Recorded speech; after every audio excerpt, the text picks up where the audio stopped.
I made a video about a month ago explaining how I was going to start traveling with my wife. Traveling and working, becoming a digital nomad. And the truth is, it's been a month since I made that video. If you haven't gone and seen it, definitely go and check it out. But it's now a month later and I want to tell you whether or not it failed. Did it succeed? I'll give you a bit of a spoiler.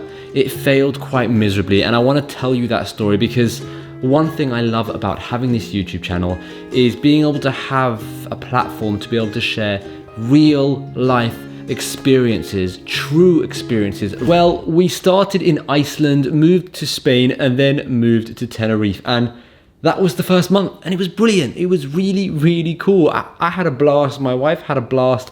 It was a lot of fun, but there are 4 things which we realized, which we learn, I should say. Number 1, it's so much more expensive than one can actually plan for.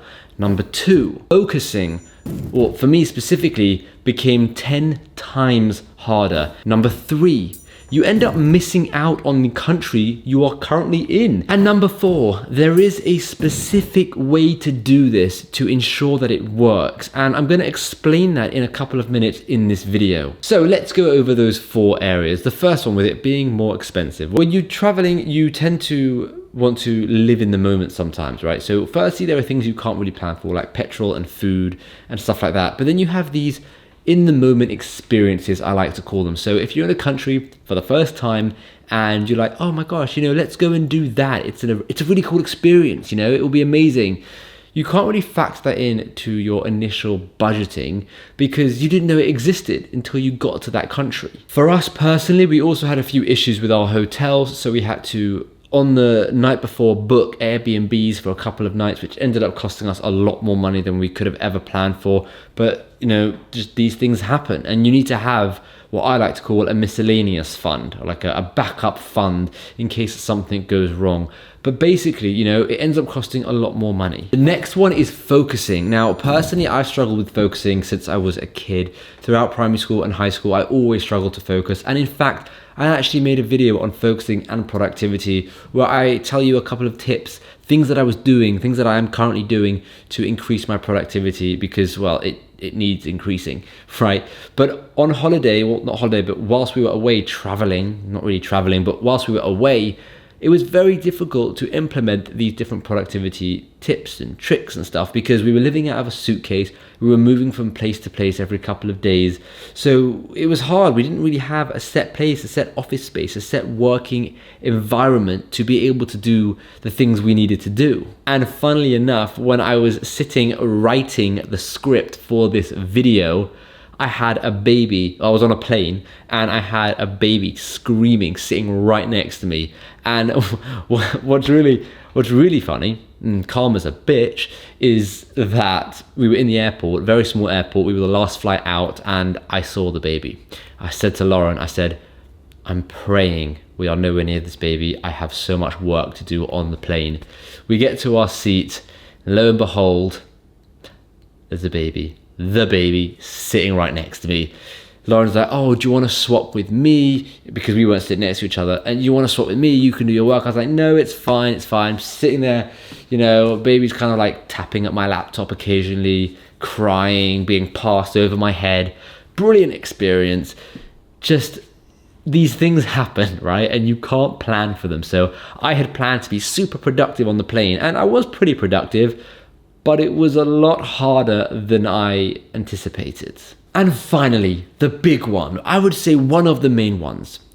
You end up missing out on the country you are in. What do I mean by this? Well, you spend all of this money to go to a country, and when you get to that country, you have a whole list of things to do. You have all the places you want to visit, all the work that you have to do, right? All these things that have to fall into place.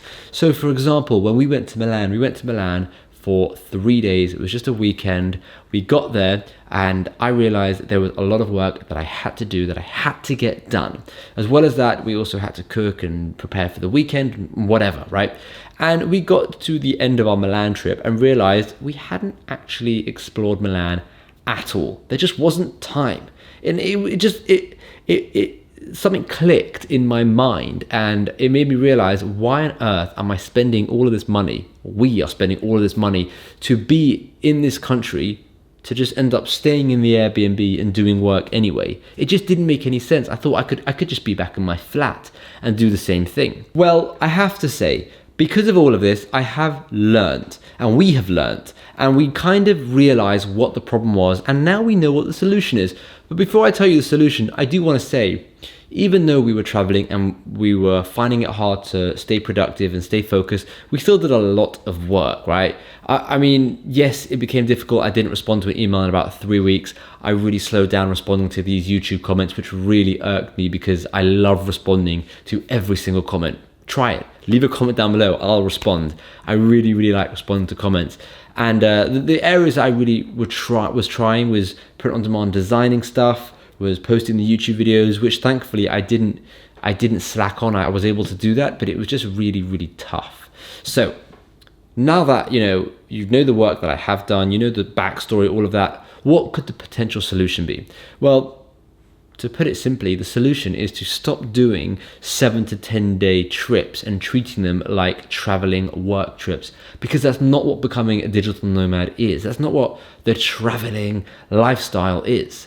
The only way to make this work, in my opinion, is to relocate for 4 weeks or more to another place. Once you're in that place, it will take you a few days to settle down. It will take you, a few days to get your mind back on track, back in focus, back in work mode, right? And it doesn't matter if it takes a couple of days, because you're there for 4+ weeks, right? So you're just in an apartment, and the brilliant part of it is you'll see the country that you're in, because you'll go out in the evenings, you'll go out on Sundays, you'll go out on Saturday nights, just like you did beforehand when you're living. Like when I am living, but when I was in London, right? I worked like normal and then went out in the evenings, went out on the weekends, that kind of stuff.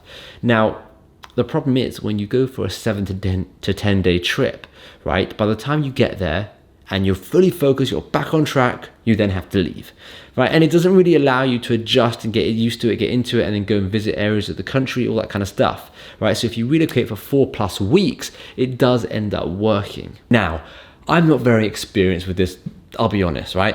So what I'm going to say is leave a comment down below, and just if you have any advice that is around traveling and doing it productively and making it work, and let me know, because we still want to try that traveling lifestyle with work, but it's just really difficult at the moment, and we can't wrap our heads around how to do it unless we relocate for 4+ weeks, which can end up costing a lot of money. Now, even though I say it won't really work so much anymore, we're still going to do 7 to 10 day trips here and there. We're still going to video on those trips just because it's fun videoing from these cool locations.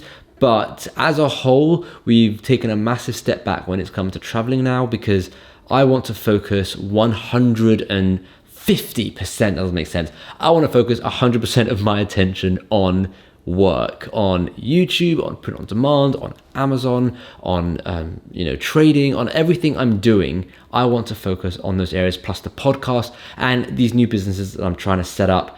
I just want to focus on it, right? I'm only 26 years old. I want to try and do it now before maybe someone else comes along and does it, or before it becomes too difficult just to try a new business out. So that's what I'm going to do. And I have to say, if you are interested in traveling or trying the digital nomad life, check out this video right here. This video is the first video that I made around 4 weeks ago, about becoming a digital nomad. So check it out. I'm sure you're going to love it.